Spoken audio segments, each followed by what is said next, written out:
أعوذ بالله من الشيطان الرجيم. بسم الله الرحمن الرحيم.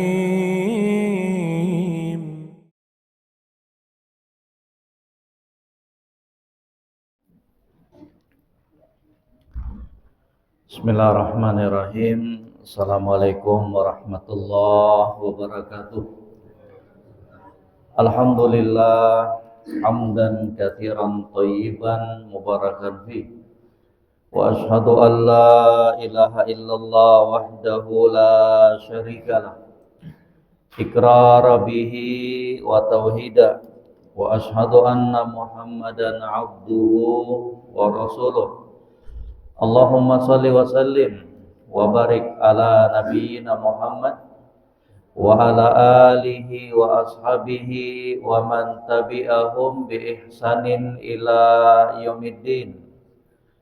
Yaqulu rabbuna azza wa jalla fi kitabihil karim, ya ayyuhalladzina amanu taqullaha haqqa tuqatih wa la tamutunna illa wa antum muslimun.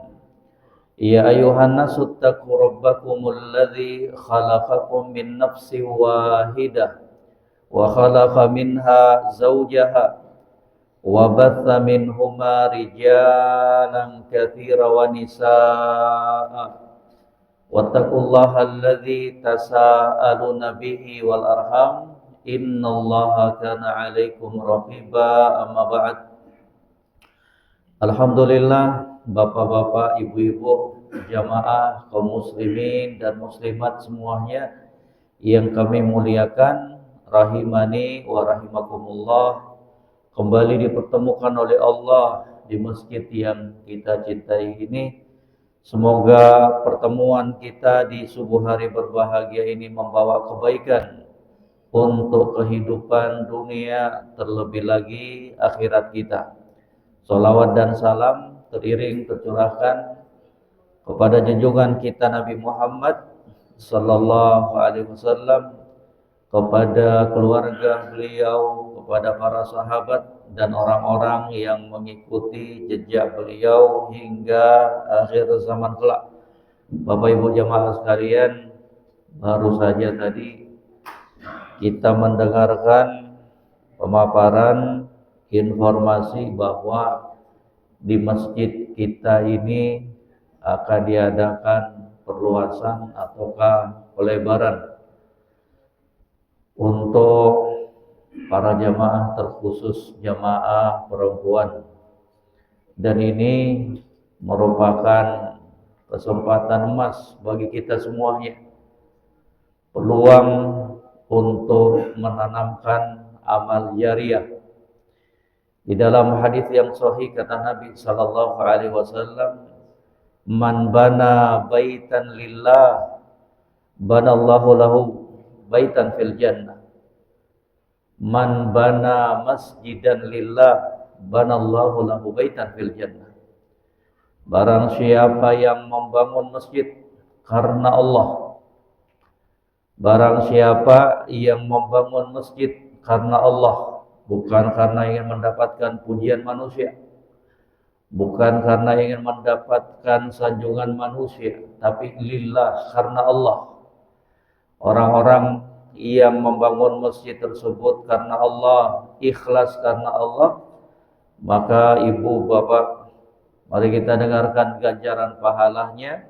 Banallahu lahu baitan fil jannah. Allah akan bangunkan untuknya sebuah rumah di surga kelak. Bukan cuma masuk surga, tapi sudah dapat rumah di surga Allah Subhanahu wa ta'ala. Maka ibu, para ulama kemudian memberikan penjelasan terhadap hadis ini, bahwa membangun masjid di situ maknanya ada dua. Yang pertama, membangun masjid dengan membebaskan tanahnya, mewakafkan tanahnya, kemudian dia bangun sendiri. Dia wakafkan, dia beli tanah dengan duit dia sendiri, kemudian dia bangun semuanya. Enggak ada campur tangannya orang lain. Ini yang paling luar biasa. Masuk juga dalam keutamaan hadis ini orang yang ikut berdonasi. Dia nggak sanggup, dia nggak memiliki kemampuan untuk membebaskan tanah, untuk membeli tanah, untuk membangun sendiri. Duitnya kurang. Dia cuma mampu nyumbang 2 sak semen. Dia cuma nyumbang 1 mobil pasir, ya. Dia cuma mampu menyumbang 100.000, 1 juta, 2 juta. Masuk juga dalam keutamaan hadis tersebut. Jadi Bapak Ibu sekalian, peluang di depan matanya kita. Selama masjid tersebut dipakai untuk beribadah, maka selama itu pula amal jariah akan mengalir kepada kita. Walaupun kita sudah berada di kuburan, walaupun kita sudah wafat, tapi selama masjid tersebut yang kita ikut berdonasi di dalamnya dipakai oleh kaum muslimin untuk beribadah kepada Allah, maka pahalanya akan terus mengalir buat kita selama kita hidup dan ketika kita wafat. Dan ini juga masuk dalam keumuman firman Allah di dalam Al-Quran, innama ya'muru masajidallah man amana billahi wal yawmil akhir. Hanya saja yang memakmurkan masjid itu adalah orang-orang yang beriman kepada Allah dan hari kiamat. Kata para ulama ketika menafsirkan ayat ini, ya'muru masajidallah, memakmurkan masjid. Memakmurkan masjid itu ada 2 kata para ulama. Memakmurkan masjid itu bentuknya ada 2. Yang pertama, memakmurkan masjid tersebut dengan beribadah di dalam, dengan sholat berjamaah, dengan pengajian-pengajian yang di dalamnya dibahas Al-Quran dan hadis Nabi Sallallahu Alaihi Wasallam dan ucapan-ucapan para ulama. Ini yang pertama, memakmurkan masjid dalam bentuk memakmurkannya dalam kegiatan-kegiatan ibadah. Yang kedua, masuk dalam memakmurkan masjid adalah membangun, merenovasi, memperbaiki, melengkapi, dan membuat semakin nyaman jamaahnya. Itu masuk tuh. Memakmurkan masjid dalam bentuk apa? Fisik. Masjidnya udah sempit, nggak nampung lagi para jamaah, direnovasi, dia ikut berdonasi. Nah, itu masuk orang-orang yang memakmurkan masjid. Masjidnya kepanasan jamaahnya, dia sumbangkan AC, kipas angin, masuk pula dalam kategori memakmurkan masjid. Bayangkan ibu, bapak, jamaah sekalian, kalau sampai jamaah tersebut nyaman dengan AC atau kipas angin yang kita sumbang, itu pun pahalanya akan terus mengalir walaupun kita sudah meninggalkan dunia yang fana ini. Dia betah di masjid dengan sebab kita. Coba kalau nggak ada AC-nya, nggak ada kipas anginnya, waduh, habis assalamualaikum, langsung kabur. Kenapa? Gerah katanya. Ya, tapi dengan adanya AC tersebut, dengan adanya kipas angin tersebut, kemudian jamaah ini adem, ya, betah. Habis sholat dia baca Al-Quran, habis sholat dia berzikir, habis sholat dia berdoa, habis sholat dia beristighfar kepada Allah Subhanahu wa Ta'ala. Maka sekali lagi di awal perjumpaan kita mengingatkan mumpung peluang itu berada di hadapannya kita, ngajak semuanya, mari kita bahu-membahu, wa ta'awanu 'alal birri wat taqwa. Tolong menolonglah kalian dalam perkara ketakwaan dan dalam perkara kebaikan kepada Allah Subhanahu wa Ta'ala. Ibu-ibu sekalian yang kami muliakan, Bapak yang kami muliakan, rahimani wa rahimakumullah, kita akan masuk insyaallah ke dalam kelanjutan pembahasan kita insyaallah taala dalam pembahasan kitab, ya, dalam pembahasan kitab 175 jalan menuju surga Allah Subhanahu wa taala.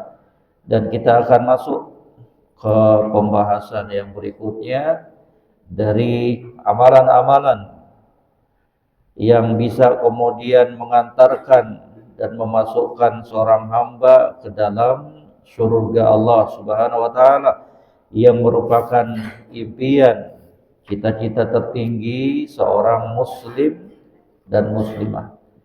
Kita akan masuk ke poin yang ke-25 insyaallah.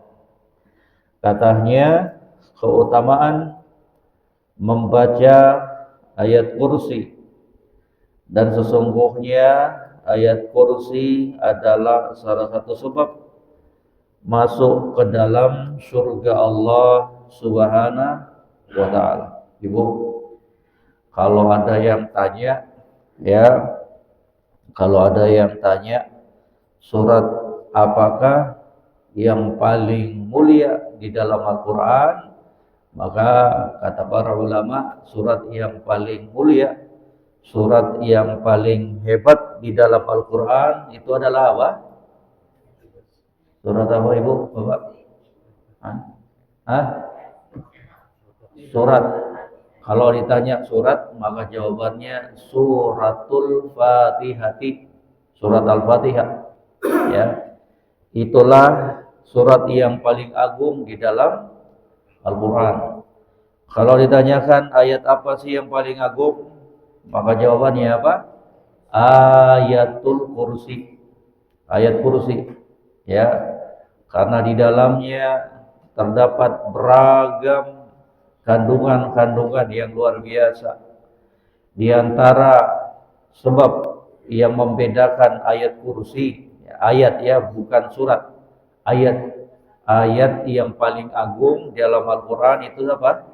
Ayat kursi. Salah satu sebab yang membedakannya dengan ayat yang lain, kata para ulama, karena di dalam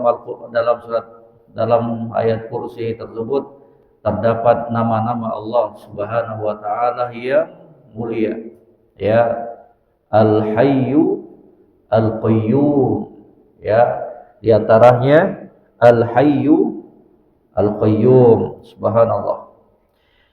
Kemudian kata beliau, Rasulullah sallallahu alaihi wasallam bersabda, "Man qara'a ayatal kursi dubura kulli salatin lam yamna'hu min dukhulil jannah illa ayyamut." Man qara'a ayatal kursi, barang siapa yang membaca ayat kursi. Bacanya ini di mana, Ibu? Pakai dan menggerakkan mulut. Jangan baca dalam hati. Ya, kalau disebutkan membaca itu apa? Menggerakkan syafatain, menggerakkan dua mulutnya kita ini, ya, gerakkan bibirnya kita. Jangan baca dalam hati, ya. Man qara'a ayatal kursi dubura kulli salatin, ya, setiap selesai salat. Dubur itu maknanya dua, ya. Terkadang bermakna apa? Sebelum selesai melakukan kegiatan tersebut, itu juga namanya dubur, ya. Makanya ada doa yang dianjurkan untuk kita baca sebelum salam, ya. Doa berlindung dari 4 perkara.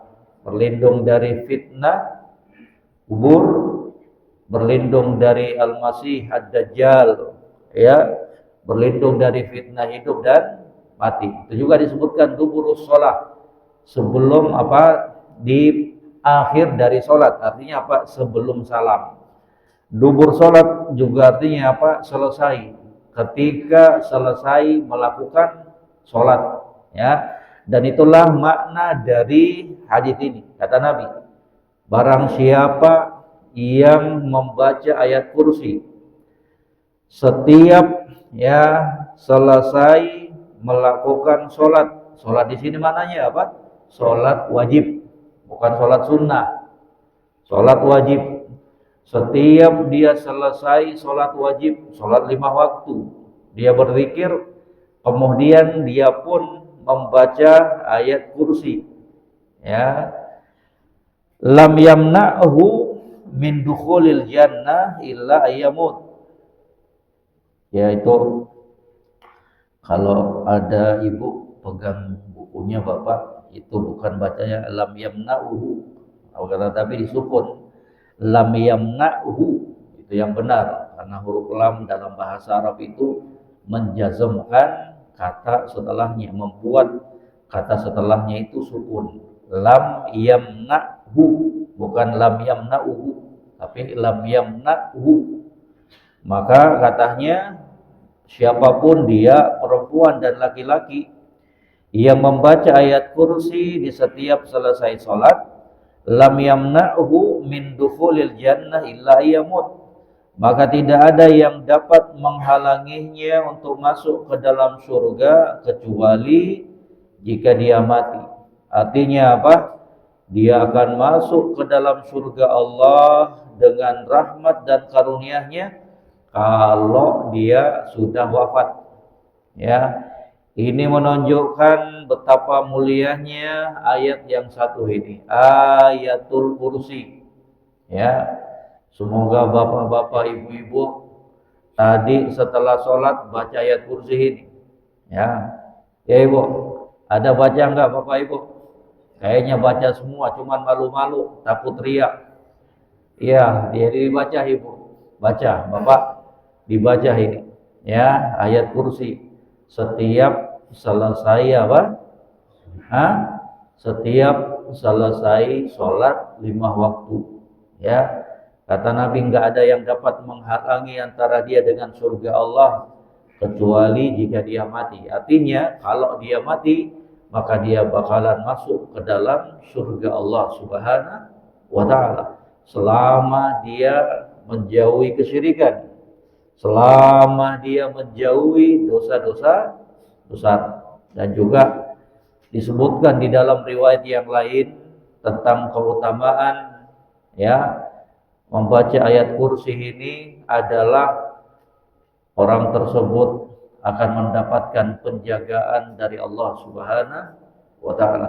Kapan dibaca? Ketika ibu bapak sebelum tidur. Ya, baca ayat kursi sebelum tidur. Yang paling bagusnya bapak ibu sekalian sebelum tidur berwudu dulu. Ya, berwudu.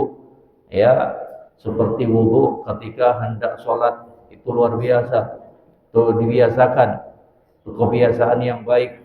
Sebelum tidur, ibu, bapak berwudu terlebih dahulu seperti wudu ketika hendak sholat. Lebih bagus lagi habis berwudu ibu sholat sunnah. Ya, sholat sunnah setelah berwudu, ada tuh sholat sunnah setelah wudu. Ya, kalau bapak ibu khawatir setelah sholat isya jam 9, jam 10, khawatir nggak bisa bangun di tengah malam, mungkin karena kecapean, mungkin karena takut ya telat bangunnya, maka lebih bagus sholat witirnya dimajukan, disegerakan. Habis berwudu ibu sholat ya tahajud ya berapa yang ibu sanggupi. Kalau sanggup 8 itu lebih bagus, 2 rakaat, kemudian tutup dengan apa? Sholat witir 3 rakaat, alhamdulillah. Tapi kalau ibu bapak pikir insya Allah Ustadz saya bisa bangun kok di jam 2, jam 3, jam setengah 4, maka setelah wudu sholat sunnah wudu kemudian tidur. Gak usah dulu sholat malam, karena sholat malam itu yang lebih bagusnya dikerjakan di tengah malam.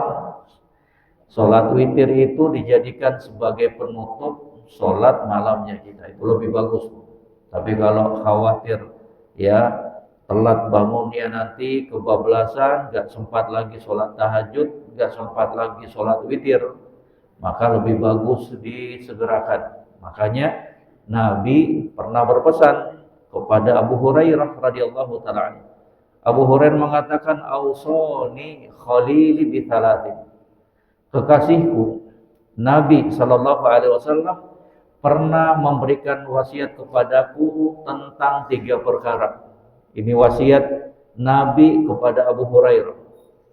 Wasiat yang pertama katanya, wa an asu kulla syahrin salasata ayyamin. Untuk aku puasa 3 hari dalam sebulan. Itu wasiatnya itu. Ya, dan yang paling bagusnya puasa 3 hari dalam sebulan itu puasa apa?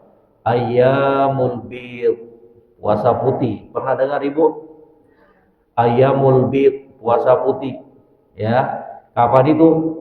Tanggal 13, 14, 15. Bukan kalender Hijriah, tapi bukan kalender Masehi, tapi kalender Hijriah. Ya, karena itu ada perbedaan itu. Ada perbedaan, Ibu harus perhatikan baik-baik tuh. Ya, lihat kalendernya. Kalender Hijriah. Ya. Kemudian ya, wasiat yang berikutnya kata Abu Hurairah, wa an utir qabla an anam. Dan juga Nabi pernah mewasiatkan untuk aku sholat witir sebelum tidur. Ya, untuk aku sholat witir sebelum tidur. Kok Nabi wasiatkan Abu Hurairah untuk sholat witir sebelum tidur? Padahal yang paling bagusnya kan sholat witir itu di akhir kan, sebagai penutup dari sholat malamnya.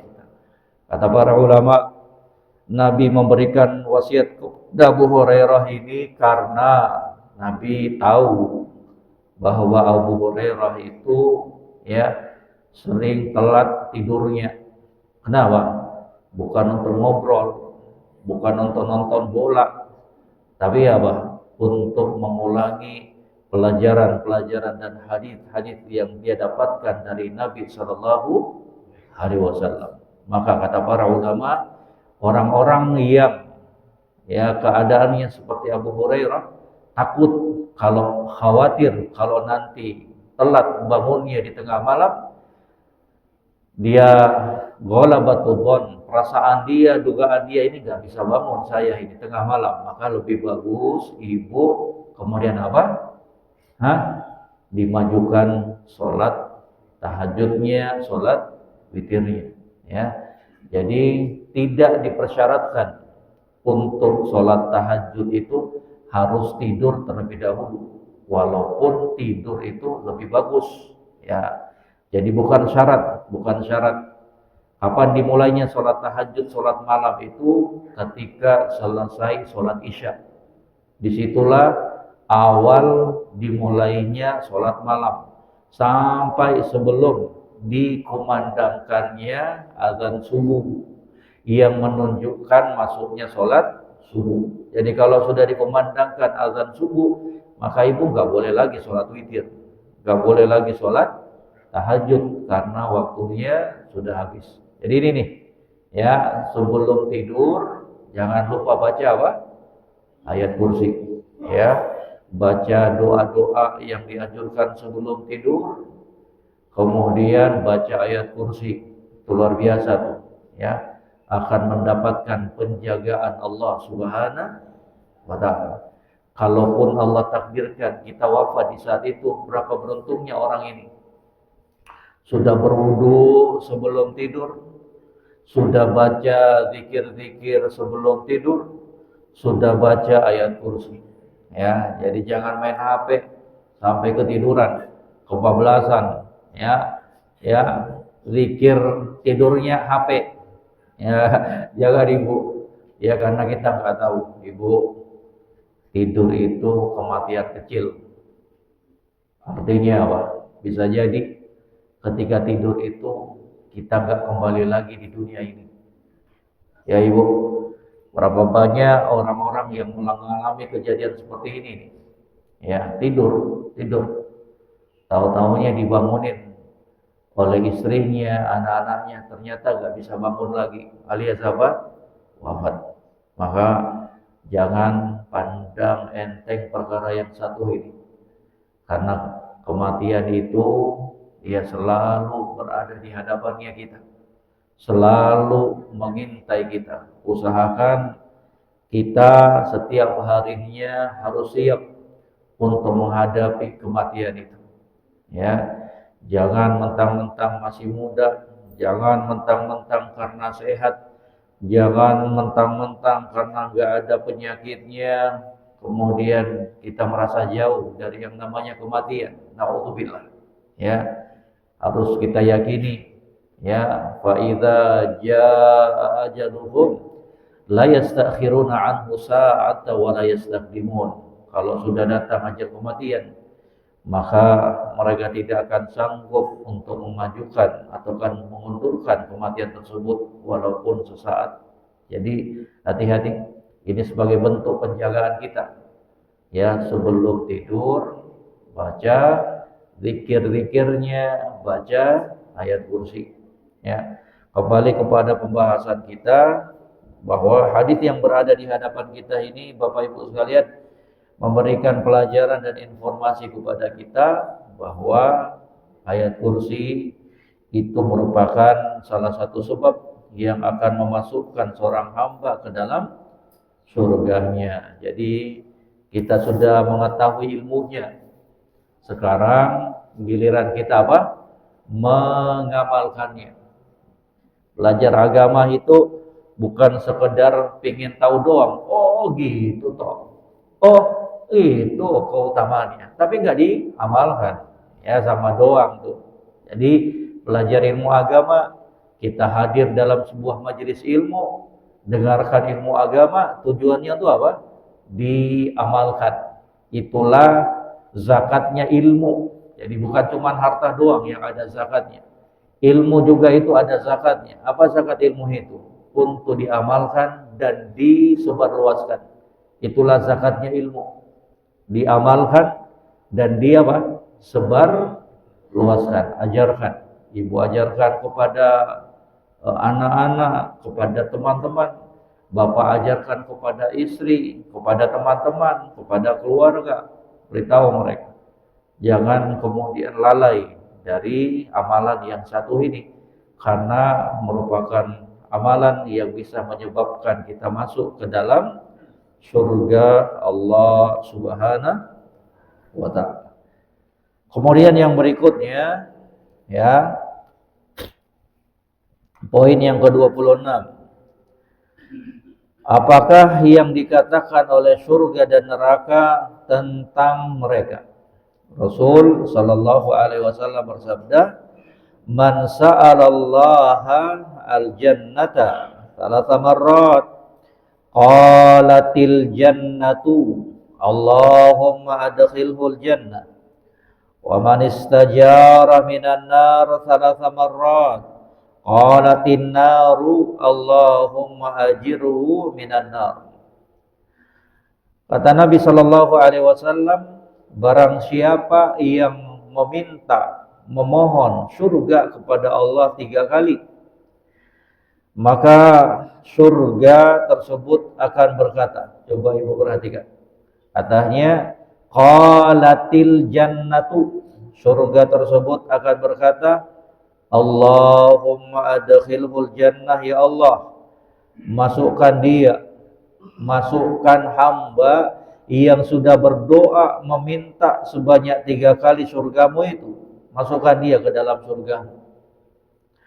Wa man istajara minan nar thalatha marrat, dan barang siapa yang meminta, memohon kepada Allah agar dijauhkan dari nerakanya, qalatin naru, maka api neraka tersebut akan berkata, Allahumma ajirhu minan nar, ya Allah, jauhkan dia dari api neraka. Pelajaran yang pertama yang bisa kita ambil dari sini ibu, bahwa ya, tidak ada kesuksesan, tidak ada kebahagiaan yang paling tinggi, yang paling hakiki, melainkan kebahagiaan ketika seorang hamba masuk ke dalam surga. Gak ada lagi kenikmatan dan kebahagiaan melebihi itu. Gak ada lagi. Ya, ibu, bapak di dunia mau mobilnya 10, rumahnya 10, ya, anaknya banyak, kerjaannya bagus, Tapi kalau kita gagal masuk ke dalam surga, berarti kita gagal untuk meraih kebahagiaan. Bahwa kebahagiaan di dunia itu bersifat semu. Kebahagiaan yang hakiki adalah apa? Di surga Allah Subhanahu wa ta'ala. Kenapa kita katakan semu? Karena sifatnya sementara doang. Itulah kenikmatan dunia. Bagaimanapun enaknya kita di dunia, ending-endingnya, ujung-ujungnya apa? Kehancuran dan kebinasaan. Ujung-ujungnya adalah apa?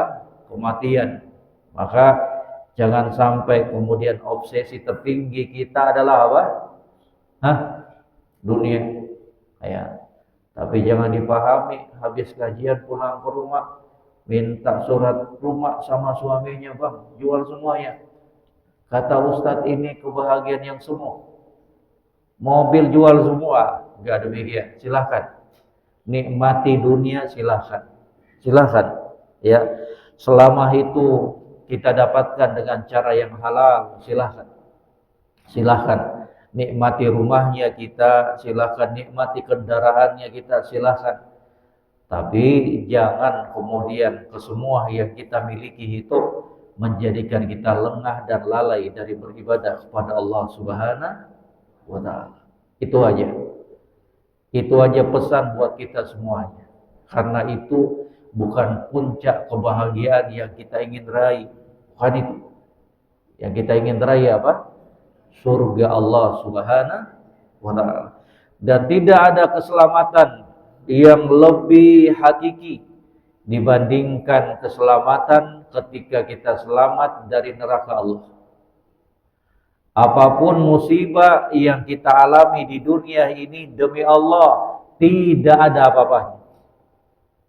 Apapun bencana, hukuman yang kita terima di dunia ini, demi Allah, itu semua nggak ada apa-apanya dibandingkan siksaan dan hukuman Allah di nerakanya.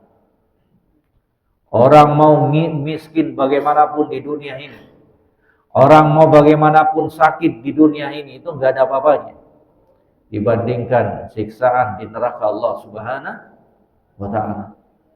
Kalau bapak ibu sudah tahu ini, ya, kalau bapak ibu sudah tahu ini, maka mari sama-sama kita perbanyak doa meminta surga Allah.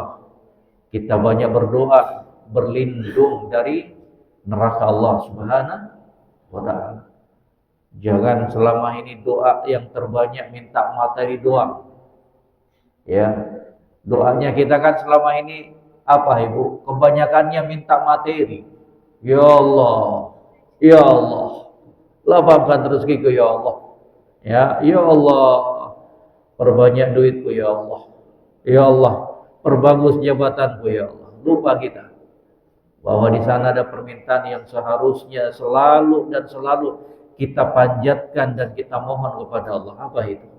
Permintaan surga Allah dan permintaan untuk diselamatkan dari neraka Allah Subhanahu wa ta'ala. Ya.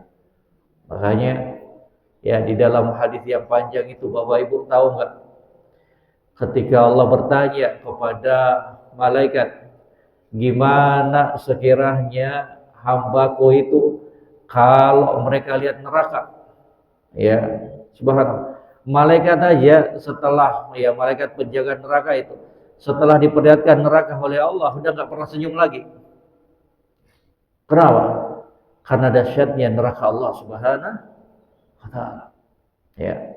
Makanya Ibu, Bapak, mumpung Allah masih memberikan kesempatan kepada kita semuanya, jangan sampai penyesalan itu muncul dan lahir ketika kita sudah mati. Jangan sampai penyesalan itu hanya muncul ketika kita sudah dicemplungkan ke dalam neraka Allah Subhanahu wa ta'ala. Baru sadar, baru ingin menjadi orang yang benar, baru ingin memperbaiki ibadah, ya nggak bisa lagi untuk berubah di saat itu.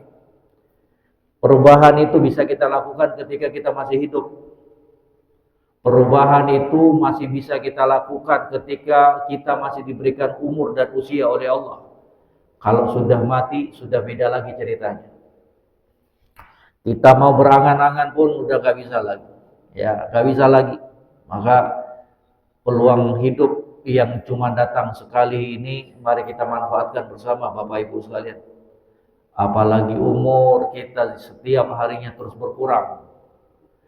Apalagi jatah hidupnya kita di setiap harinya terus berkurang. Kita semakin dekat dengan kematian.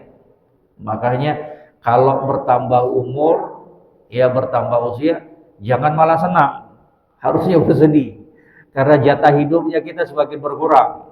Ya, semakin berkurang. Ya, harusnya betul-betul kita manfaatkan. Makanya Ibu, ada doa yang mungkin Bapak Ibu sudah pada menghafalnya. Bahkan sering Ibu panjatkan. Apa itu Ibu? Ada yang masih ingat doanya? Doa minta surga dan doa berlindung dari neraka. Hah? Ibu, Bapak ngantuk? Sudah pernah ini Ibu? Bapak? Kayaknya Bapaknya takut teriak semua. Apa Bapak? Allahumma, Masya Allah. Allahumma inni as'alukal jannah. Apa lagi?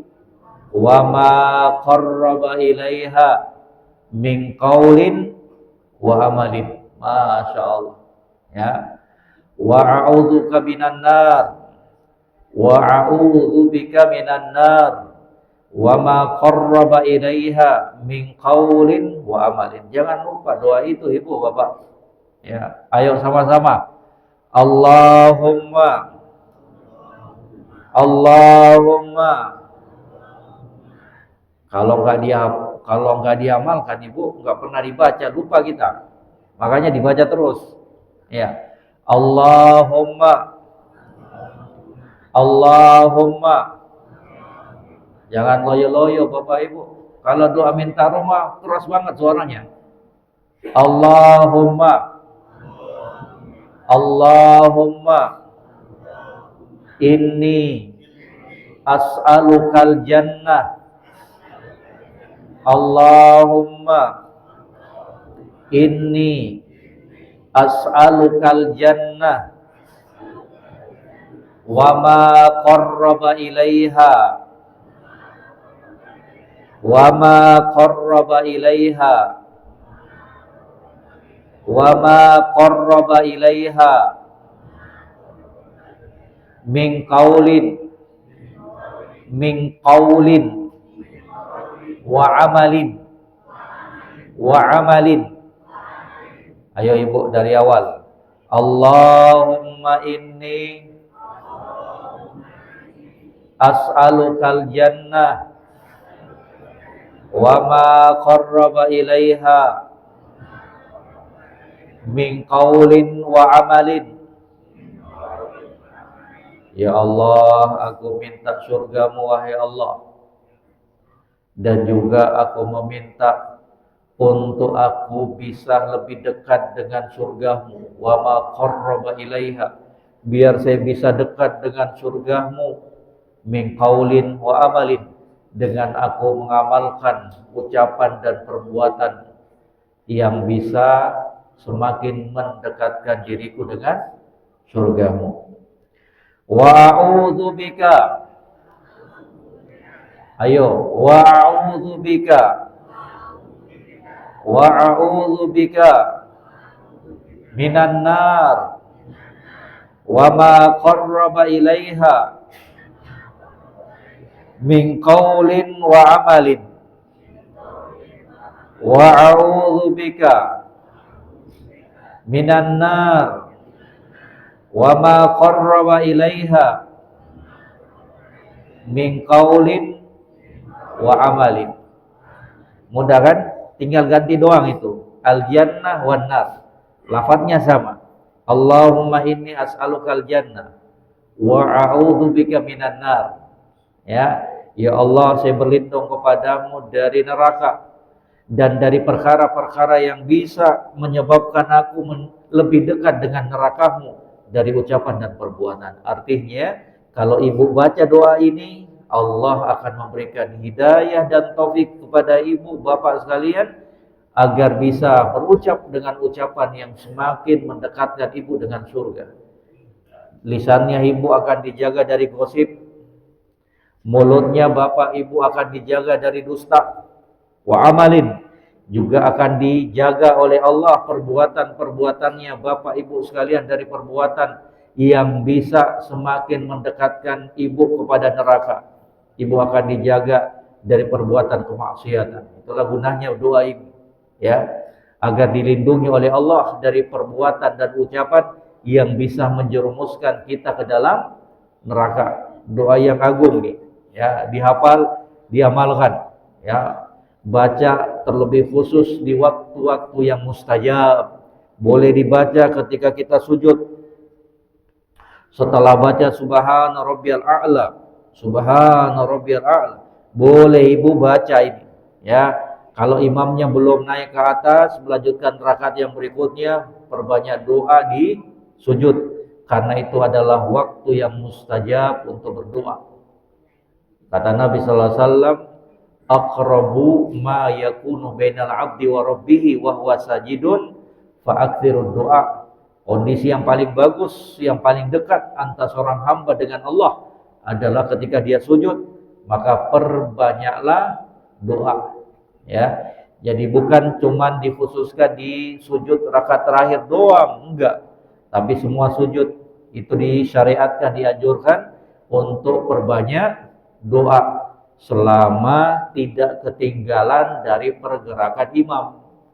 Jangan imamnya sudah bangkit rakaat kedua, bapak ibu masih asik aja berdoa. Imamnya sudah ruku, baru ibu bangkit dari doanya ibu. Itu nggak boleh.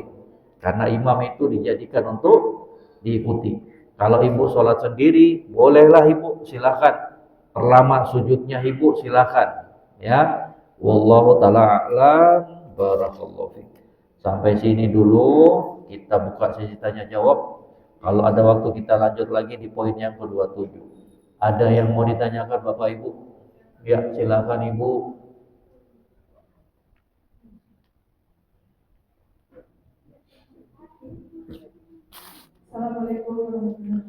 Waalaikumsalam warahmatullahi wabarakatuh. Sehat selalu buat Ibu sekeluarga.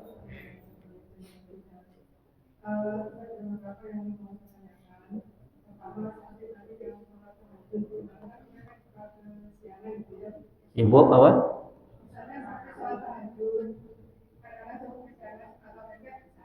Mepet. Sudah mau azan.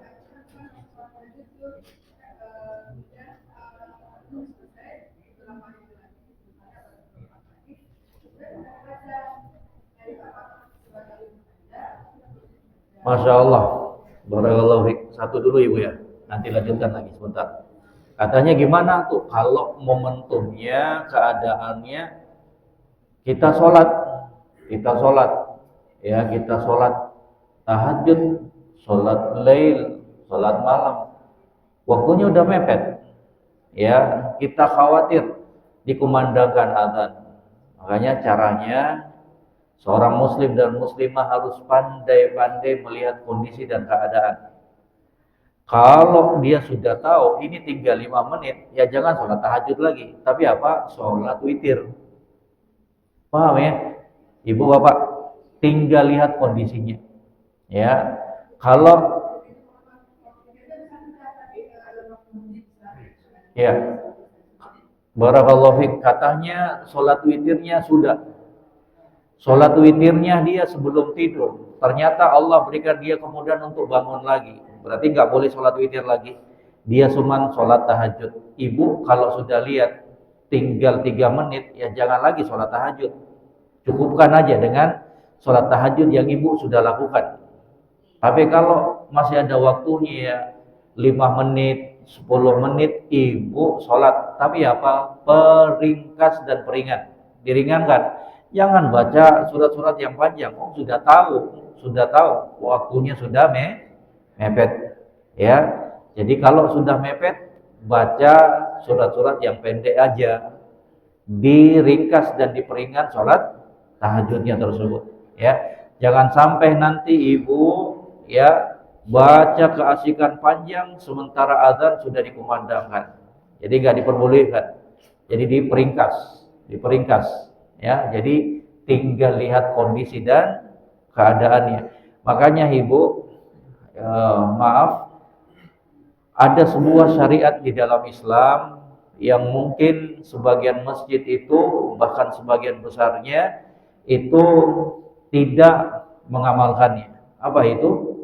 Kumandang azan pertama dan kedua dalam sholat subuh. Itu kalau mampu diterapkan, alhamdulillah. Tapi kalau khawatir timbul fitnah, ya gak usah. Nanti takutnya dikumandangkan azan pertama jam 4, orang-orang di rumah sangka azan subuh, sholat subuh, akhirnya mereka sholat subuh. Ya, kalau dikhawatirkan timbul fitnah di tengah masyarakat, maka cukupkan dengan apa? Azan sekali aja ketika masuknya waktu sholat subuh. Ya, tapi pada hukum asalnya di zaman Nabi Shallallahu Alaihi Wasallam yang menjadi sunnah itu apa? Azan subuh itu ada 2 kali. Makanya muadzin Nabi di sholat subuh itu ada 2. Siapa itu?